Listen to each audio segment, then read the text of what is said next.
누가복음 18장 15절에서 30절까지 말씀입니다. 오늘 본문에는 두 가지 이야기가 나옵니다.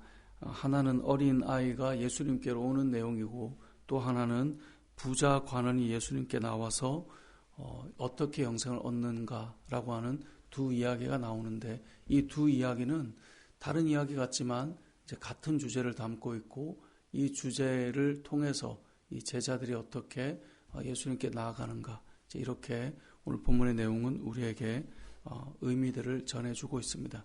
먼저 어린 아이에 대한 내용입니다.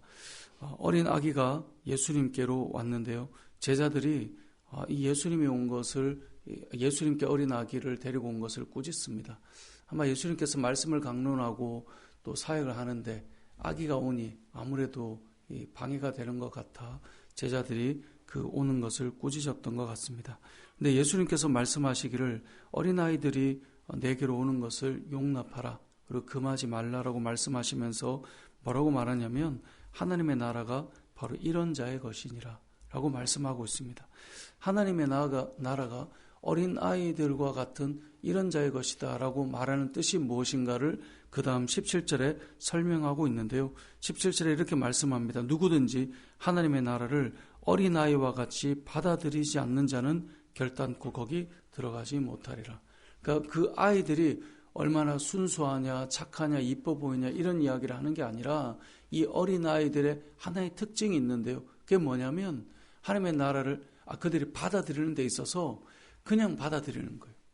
그런데 이들이 받아들이는 것처럼 하나님의 나라가 바로 이런 자들의 것이라는 거예요. 하나님의 나라는 말씀이 임할 때 그것을 그냥 받아들일 수 있어야 말씀을 따라 하나님의 나라를 누릴 수 있다라는 것을 말씀하고 있는 거예요. 자, 그러면서 또 한 가지 이야기를 하는데 부자 관리가 등장해요. 아마 어린아이와 다른 모습을 보여주겠거니 우리가 생각할 수 있겠죠. 자, 이 부자 관리가 와서 예수님께 물어봅니다. 내가 무엇을 해야 영생을 얻겠습니까? 자, 예수님께서 어린아이와 같아야 하나님 나라에 들어갈 수 있다라고 그랬죠. 내가 무엇을 해야 영생을 얻겠습니까? 반대로 좀 바꿔 말하면 내가 무엇을 해야 하나님 나라에 들어갈 수 있겠습니까? 지금 이 질문을 그대로 하고 있는 거예요. 그때 예수님께서 말씀하세요. 너가 지켜야 될 계명이 있다. 자, 그 계명을 쭉 말씀했더니 이 부자 관리가 말해요. 제가 어려서부터 그 계명은 잘 지키고 왔습니다.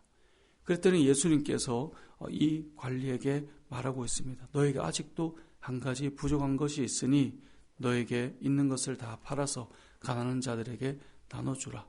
그리고 와서 나를 따르라. 그게 22절의 말씀입니다. 너가 가지고 있는 것이 많이 있는데 그것을 다 팔아서 가난한 자를 위해 잘 섬기고 그리고 나서 나를 따라와라. 이것은 우리가 앞에서 제자도를 볼 때에 재물은 주인이 아니라 도구가 되어서 하나님의 나라와 뜻을 위해 사용하고 그리고 주님을 따라가는 것이라고 하는 그 내용과 같은 맥락입니다. 자, 이 말을 부자 관리가 들었을 때 반응이 무엇입니까? 25절에 보니까 이렇게 반응합니다. 그 사람이 큰 부자이므로 이 말씀을 듣고 심히 뭐예요? 근심하더라. 하는 말씀이 들려졌는데요, 이 사람은 고민하기 시작해요. 이 말은 앞서 나온 어린아이와 너무나 다르죠. 본인이 살아보니 이렇게 해서 따라갈 수 있을까 고민하고 생각하고 근심하고 그리고 어떻게 합니까? 돌아가요. 받아들이지를 못하는 거예요. 이 두 가지 이야기는 서로 다른 이야기 같지만 한 이야기를 하고 있습니다. 하나님의 나라는 어떤 사람에게 임하는가? 하나님의 나라는 누구의 것인가? 하나님의 말씀이 임할 때 그 말씀을 어린아이처럼 받아들이고 말씀을 따라갈 때 하나님의 나라가 임하는 것이지, 그 말씀을 그대로 받아들이지 못할 때는 하나님의 나라가 임할 수 없다라고 말하고 있는 것이죠. 자, 이 말을 들었던 이 두 가지 사건 속에서 제자들이 던지는 질문이 무엇입니까? 어떤 사람이 과연 하나님 나라 들어갈 수 있느냐 아닙니까? 그러면서 이들이 말하고 있죠. 28절 베드로가 여짜오되 보옵소서 우리가 우리의 것을 다 버리고 주를 따랐습니다. 그래서 예수님께서 29절 30절에 말씀하고 있는 거예요. 그것이 영생으로 가는 길이다라고 말씀하고 있는 것입니다. 오늘 말씀을 정리해 보면 저와 여러분이 신앙생활을 할 때 우리는 이 부자 관리와 비슷한 삶을 살아갑니다. 저와 여러분은 나름 계명을 지키며 살아가려고 애쓰지 않습니까? 하나님의 말씀을 따라 살아가려고 우리도 나름 애쓰고 수고하고 살아갑니다.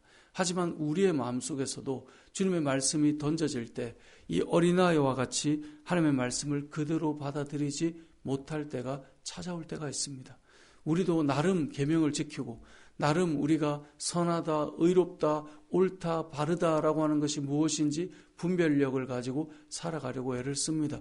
누군가 물었을 때 나도 그렇게 살려고 애쓰는 사람이야 라고 우리는 다 말하고 살아갈 것입니다. 하지만 어느 부분, 어느 영역에 할 말씀이 임할 때 그것이 받아들여지지 않는 부분들이 우리들도 있을 수 있다는 것이죠. 그런 때 주님께서 우리에게 말씀하고 있는 것입니다. 아직도 너에게 부족한 것이 있다. 아직도 너에게 부족한 것이 있다.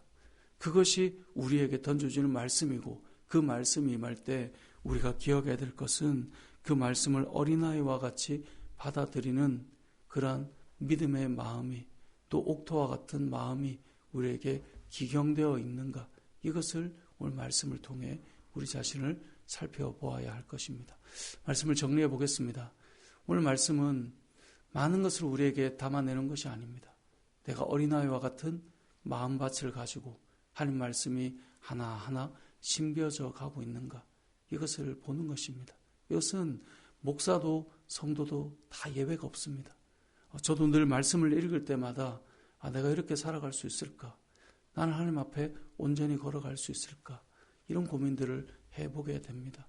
어제 노회 임원 회의가 있어서 새벽 예배가 끝나자마자 이렇게 시흥에 내려가서 저녁까지 이야기하면서 그 교회에 대한 여러 이제 문제들을 가지고 나누는데요. 여러분, 목사도 또 성도도 또 교회의 귀한 엘더들도 어떤 문제들 앞에 교회가 깨지고 나눠진 일들이 일어나는 모습들을 볼 때마다 그런 생각이 듭니다. 우리의 마음속에 하나님 말씀대로 가려고 하는 그 마음들이 순수하게 작용하면 문제가 안 돼요. 근데 그렇지 않을 때가 늘 있더라는 거죠. 지금도 참 교회는 그래서 많은 아픔들을 경험하게 되고 나눠지기도 하고 깨지기도 하고, 근데 그 안에 결국은 크게 두 가지 주제가 있어요. 교만함과 물질이에요. 그것 때문에 결국은 나눠지고 아파하고 깨지더라고요. 우리가 믿음으로 여러 계명들을 지킬 때는 문제가 없어 보이는데요. 결국은 보면 교만함과 물질의 문제, 이것으로 다 깨져요. 지금도 여전히 있고요. 참 우리가 여러 가지 이 교회법적으로 해결해 보려고 했어도 되지 않는 어려움들, 결국 그 두 가지인 것 같아요. 오늘 본문에서 하나님 나라를 향해 가는 그 걸음에 우리 나름대로 계명들을 지키고 산단 말이에요. 그런데 결국 우리가 어린아이와 같이 순수하고 겸손하게 말씀 임할 수 있느냐, 그리고 또 한 가지 물질이 우리의 주인이 되지 않을 수 있느냐, 이 두 가지가 아니면 목사도 다 넘어지더라고요. 교회에 헌신되었던 그런 사람들도 다 무너지더라고요. 그거 붙들고 결국은 지키려다가 다 깨지더라고요. 오늘 말씀처럼 저와 여러분이 어린아이와 같이 순수하게 주의 말씀을 받아들일 수 있는 그런 마음과 물질이 주인이 아니라 하나님 앞에 기꺼이 사용하며 그렇게 주를 위해 살아가는 그러한 목사가 되고 그러한 여러분들이 되어서 정말 하나님의 나라가 우리의 삶 가운데 임하고 또 그 하나님의 뜻을 따라 나아가는 이 제자들과 같은 저와 여러분의 삶이 되시길 주님의 이름으로 축복합니다. 아멘.